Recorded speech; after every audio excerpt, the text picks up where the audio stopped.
नमस्कार। स्वागत है आपका पुष्पा उडैंदी ट्यूटोरियल्स में।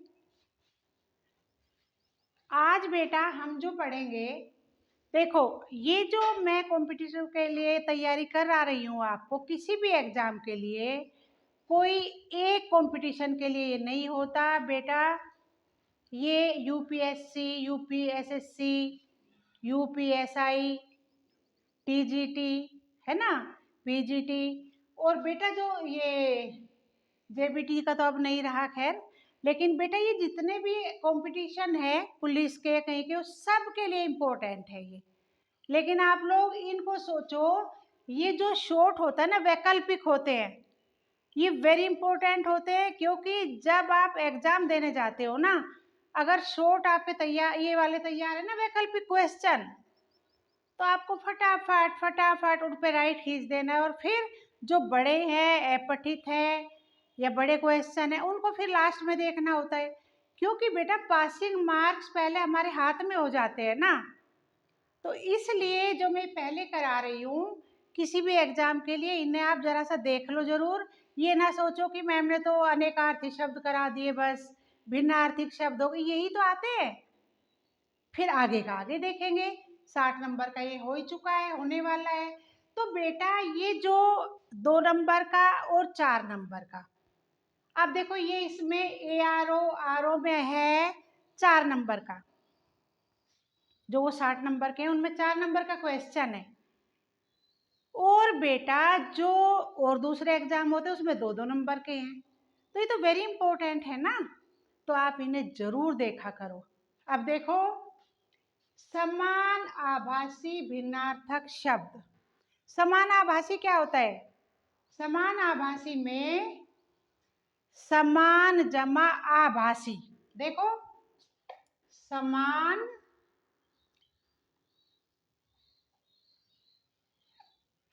जमा आभासी क्या बन गया?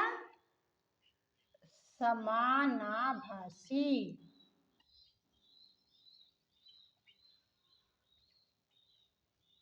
ठीक है, समान एक जैसा, आभास होना, एहसास होना। जब शब्द बोले जाते हैं, जब वे हमें एक जैसे लगते हैं, उसे कहते हैं समान आभासी।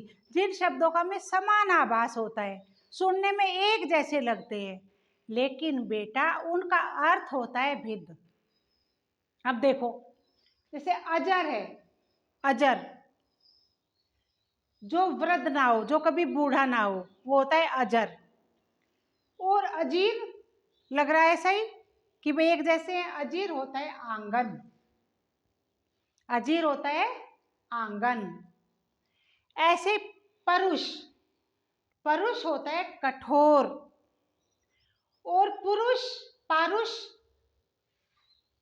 ये होता है आदमी। ठीक है, परुष पारुष। ठीक है, अब देखो निर्वाण, निर्वाण होता है बुझा हुआ, मृत या मोक्ष। और निर्माण होता है बनाना या तैयार करना। ठीक है, अब इसमें हम एक काम और कर सकते हैं, इस पारुष को पुरुष, पुरुष, पुरुष होता है आदमी, पुरुष। ठीक है, पुरुष होता है आदमी, सॉरी। फिर है निर्वाण, बुझा हुआ या मृत या मोक्ष। और बेटा निर्माण होता है बनाना या तैयार करना। इसी तरह से चौथा जो क्वेश्चन है तमीज, तमीज होता है विवेक या अदब। और बेटा तमीश, तमीश होता है चंद्रमा, तमीश होता है चंद्रमा। अब गण जो है, गण होता है समूह। और गण्य गिनने योग्य, गिनती करने योग्य। इसी तरह से बेटा आपाद, आपाद होता है प्राप्ति या पुरस्कार। और आपदा होता है प्राकृतिक प्रकोप। ठीक है। ईशा हरीश या बल, और ईसा ऐश्वर्य, ईसा मसीह, देवी, है ना, ये सब आते हैं वहां पर।